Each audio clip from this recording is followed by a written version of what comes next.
प्यारे बच्चों, आज हम लेकर आए हैं आपके लिए और ख़ास करके उन बच्चों के लिए लेकर आए हैं जो बच्चे गरीब कैटेगरी में आते हैं बेचारे, एक्स्ट्रा क्लास या ट्यूशन नहीं पढ़ पाते, तो उनके लिए हम लेकर आए हैं फिजिक्स का ये पहला लेसन, जिसमें आज हम बात करेंगे वैद्युत क्षेत्र एवं विभवांतर पर। वैद्युत क्षेत्र एवं विभवांतर का ये चैप्टर है जिसमें हमने वैद्युत क्षेत्र को लिया है।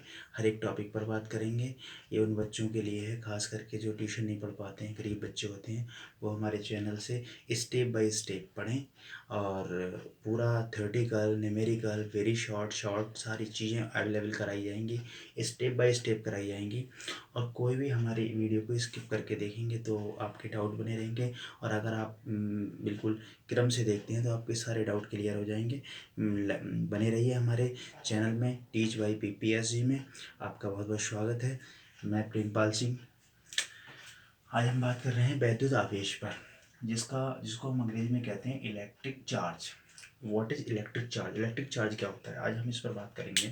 तो इसमें कह रहा है कि जिस मूल कारण की उपस्थिति से, एक ऐसा कारण है जिसकी वजह से वस्तुओं में, कोई भी वस्तु है उनमें अपनी ओर आकर्षित करना या प्रत्याशित करना, यानी कि अट्रैक्टिव और रिपल्सन, यानी अट्रैक्शन और रिपल्सन, यानी आकर्षण या प्रतिकर्षण करने का जो गुण आ जाता है, उसे हम वैद्युत आवेश कहते हैं। इसी को हम इलेक्ट्रिक चार्ज कहते हैं।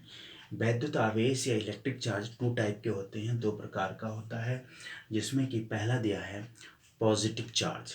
पॉजिटिव चार्ज को हम बोलते हैं धनावेश। दूसरा दिया है हमारा नेगेटिव चार्ज, जिसे हम कहते हैं ऋणावेश। दो प्रकार के ही आवेश होते हैं। अब इन पर हम बिंदु वाइज बिंदु बात कर लेते हैं कि सजातीय का मतलब होता है समान। समान आवेश एक दूसरे को क्या करेंगे, प्रतिकर्षित करेंगे। यानी कि मैं अगर कहूँ कि प्लस को प्लस के साथ में मिलाऊं तो इन दोनों के बीच में क्या होगा, प्रतिकर्षण होगा। क्या होगा? प्रतिकर्षण होगा।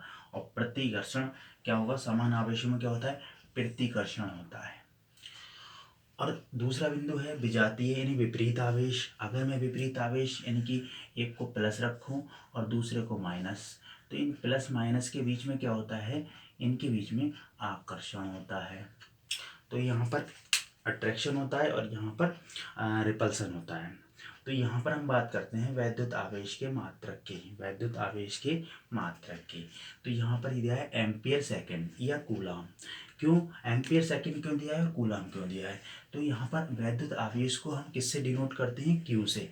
वैद्युत आवेश को हम दिखाते हैं क्यू से, और क्यू से दिखाते हैं तो क्यू बराबर होता है IT। क्यू बराबर IT, आपकी छोटी कक्षाओं में आपने पढ़ा होगा।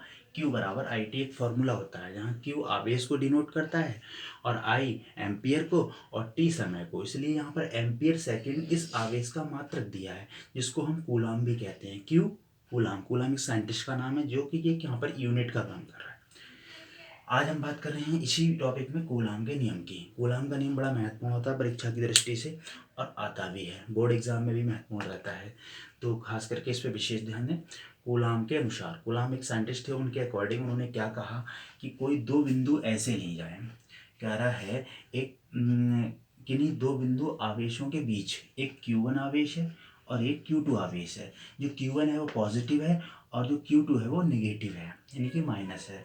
तो दो बिंदु आवेशों के बीच लगने वाला बल यानी कि F, आकर्षण या प्रतिकर्षण, आकर्षण या प्रतिकर्षण बल F हो तो क्या करें, पहली कंडीशन में ये प्लस है ये माइनस है, इन दोनों पर ये बल है। और जब विपरीत आवेश हैं, विजातीय आवेश हैं, तो इनके बीच में आकर्षण होगा।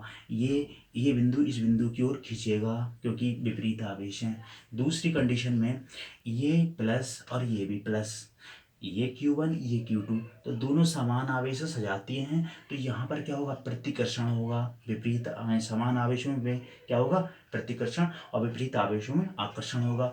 और इनके बीच की जो दूरी है वो R हमने मान रखी है, दोनों की डिस्टेंस जो है वो R मान रखी है। तो यहाँ बता दिया गया है कि दोनों आवेशों के कूलाम ने क्या कहा कि इन दो बिंदु आवेशों के बीच लगने वाला आकर्षण या प्रतिकर्षण बल F का दोनों आवेशों के गुणनफल के क्या होता है, अनुक्रमानुपाती होता है।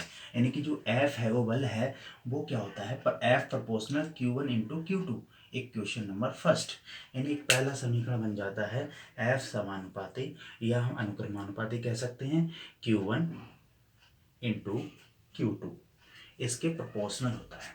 अगर हम Q1 और Q2 का चार्ज बढ़ाएं, आवेश बढ़ाएं, इसकी वैल्यू बढ़ाएं, इसकी वैल्यू बढ़ाएं, तो ऑटोमेटिक फोर्स क्या हो जाएगा, बढ़ जाएगा। दोनों का फोर्स बढ़ जाएगा, Q1 का भी और Q2 का, आकर्षण बल बढ़ जाएगा दोनों का, क्योंकि यहाँ पर समानुपाती है, प्रोपोर्शनल की बात हो रही है। दूसरे बिंदु में हमारी बात है कि दोनों आवेशों के बीच की जो दूरी है वो r है, और r का क्या है, वर्ग कर लें, वर्ग के व्युत्क्रमानुपाती होता है। तो यहाँ F फोर्स है, बल है, और ये प्रोपोर्शनल है, और ये 1/r²। यहाँ पर क्या हो जाएगा, ये व्युत्क्रमानुपाती हो जाएगा। यहाँ समानुपाती होगा, यहाँ व्युत्क्रमानुपाती होगा। बस ये समीकरण नंबर 2 बन जाती है। अब हम क्या करते हैं, समीकरण 1 और समीकरण 2 को मिला लेते हैं। दोनों में क्या चीज़ है, F कॉमन है, हमने दोनों का F रख लिया, दोनों का एक F उठा के रख लिया, कॉमन है, प्रोपोर्शनल रख लिया, समानुपाती। उसके बाद यहाँ पर Q1 Q2 अपॉन r², तो यहाँ पर आ गया r², ये 1 की जगह पे कहाँ चला गया। उसके बाद F इस प्रोपोर्शनल साइन को, इस प्रोपोर्शनल को, समानुपाती को, इस व्युत्क्रमानुपाती या समानुपाती को हम क्या करेंगे, हटाएंगे यहाँ से। तो कोई स्थिरांक या कोई कांस्टेंट लेंगे। यहाँ पर k कांस्टेंट है, यहाँ पर k क्या है, एक कांस्टेंट, एक नियतांक है, जो कि नियतांक कह सकते हैं, इसे स्थिरांक कह सकते हैं, कांस्टेंट कह सकते हैं। ये नियत रहता है, इसकी वैल्यू भी नियत रहती है, बढ़ती घटती नहीं है। तो यहाँ पर Q1 इंटू Q2 दो आवेश हैं, और उन आवेशों का गुणनफल है, और उनके दोनों के बीच की दूरी का वर्ग है। फिलहाल यह बन गया F बराबर K into Q1 into Q2 upon r²। Equation number 3, तीसरी समीकरण बन गई। अब कंडीशन लगाते हैं हम इन पे। कह रहा है अगर दोनों आवेश निर्वात या वायु में हो, अगर दोनों आवेश निर्वात या वायु में हो, तो प्रयोगों द्वारा, जब एक्सपेरिमेंट करेंगे तो प्रयोगों द्वारा k यानी स्थिरांक का जो मान होगा, k का जो वैल्यू होगा वो 9 गुणा 10⁹ न्यूटन इंटू मीटर स्क्वायर प्रति कूलाम स्क्वायर होता है। तब समीकरण 3 से क्या लगा देंगे, समीकरण 3 हमारी ये वाली है, F बराबर, इस k की वैल्यू हमने 9 गुणा 10⁹ रख दी इस k की जगह पे, बाकी सबने हमने वैसे ही लिख दिया। तो ये समीकरण नंबर बन गई 4। उसके बाद कहता है अगर आवेश निर्वात या वायु में हो तब k का मान क्या होगा, तो उसमें उस कंडीशन में 1/4πε0 भी हम रख सकते हैं, होता है, तथा ε0 को निर्वात या वायु की वैद्युतशीलता कहते हैं। ε0 को क्या कहते हैं, निर्वात या वायु की वैद्युतशीलता कहते हैं। तब समीकरण नंबर 3, ये है समीकरण 3 नंबर। कह रहा है यहाँ से F इक्वल टू, जहाँ k है वहाँ पे हमने क्या रख लिया, 1/4πε0, और Q1 into Q2 upon r², समीकरण नंबर 5। अब कह रहा है अगली कंडीशन, अगर दोनों आवेशों के बीच कोई कुचालक पदार्थ रखा हो, कुचालक पदार्थ का मतलब है तेल है, मोम है, कांच है, ये क्या है, कुचालक पदार्थ हैं। ये क्या करेंगे, धारा को बहने नहीं देंगे, तो कुचालक हो गए। तो कह रहे हैं तो k का मान 1/4πε0 होता है, क्योंकि k ऐड हो जाएगा यहाँ पे। तब समीकरण 3 से, इस क्वेश्चन नंबर 3 हमारी ये है, तो F बराबर 1/4πε0 के Q1 into Q2 upon r² हमने यहाँ पे रख दी। ठीक, क्या चीज़ ऐड कर दी, ये चीज़ हमने ऐड कर दी, कहाँ पे, k के स्थान पर। समीकरण नंबर 6 प्राप्त हो जाती है। ये समीकरण 6 ये कह रही है कि जहाँ k को कुचालक पदार्थ का परावैद्युतांक कहते हैं, तथा कुचालक पदार्थ को क्या कहते हैं, परावैद्युत कहते हैं। ठीक, क्या कहते हैं, परावैद्युत, और उस कुचालक पदार्थ को क्या कहते हैं, परावैद्युतांक कहते हैं। उसके बाद आते हैं अगली कंडीशन, समीकरण 6 में अगर हम ε0 के स्थान पर, इसके स्थान पर अगर एप्साइलन लिखें, तो एप्साइलन को परावैद्युतांक की वैद्युतशीलता कहते हैं। इस दशा में, इस कंडीशन में एप्साइलन बराबर हो जाता है ε0 तब समीकरण 6 से, F बराबर 1/4πε, इस एप्साइलन नॉट के लिए क्या होगा, epsilon dot Q1 into Q2 upon r square. अब ये हमारा ये बन गया कंडीशन ये, कि अगर ये कंडीशन हो तो आप इस व्यंजक से सॉल्व कर सकते हैं न्यूमेरिकल। यहाँ से ये जहाँ जहाँ व्यंजक बने हैं उनकी कंडीशन रखी हुई है, उस कंडीशन को अगर वो न्यूमेरिकल फॉलो कर रहा है कि निर्वात में है, कि कुछ अलग पदार्थ है, कि वैद्युशीलता है, तो उस कंडीशन में आप लगाते जाएंगे व्यंजक को और उनके आंसर आपको प्राप्त होते जाएंगे। खैर, इसका अगला बिंदु हमारा पॉइंट है अगला कि एप्सिलॉन नॉट का मान, एप्सिलॉन नॉट का मात्रक, एप्सिलॉन नॉट की विमा का सूत्र यहाँ पर पूछा जाता है अक्सर। ये तीन बिंदु महत्वपूर्ण माने जाते हैं, 1 मार्क्स में पूछ लेता है अक्सर। तो एप्सिलॉन नॉट का जो मान है, जो वैल्यू है, वो exit value 8.85 into 10⁻⁻12 coulomb square पर न्यूटन इंटू मीटर स्क्वायर होता है। एप्सिलॉन नॉट का जो मात्रक होता है, इसे यूनिट कहते हैं, वो कूलाम स्क्वायर प्रति न्यूटन इंटू मीटर स्क्वायर होता है। क्योंकि न्यूटन क्यों है? क्योंकि न्यूटन बल का मात्रक है। मीटर क्यों है? और वो मीटर पे स्क्वायर क्यों है? तो मीटर ये दूरी r है, डिस्टेंस है, और वो दूरी क्या है? स्क्वायर में है। तो यहाँ पर हम मीटर ये क्या रखा है हमने, दूरी को मीटर में नापते हैं, जब मीटर में मेजर करते हैं तो उसका स्क्वायर हो गया। और यहाँ पर Q1 और Q2 दो आवेश हैं, इसलिए यहाँ पर कूलाम स्क्वायर हो गया। ठीक, तो एप्सिलॉन नॉट की जो विमा है वो m-1 L-3 T4a²। यहाँ पर m किसको व्यक्त करेगा? m मीटर को बताएगा, l लंबाई को बताएगा, है ना, और t टाइम को बताएगा, a एम्पियर धारा को बताएगा।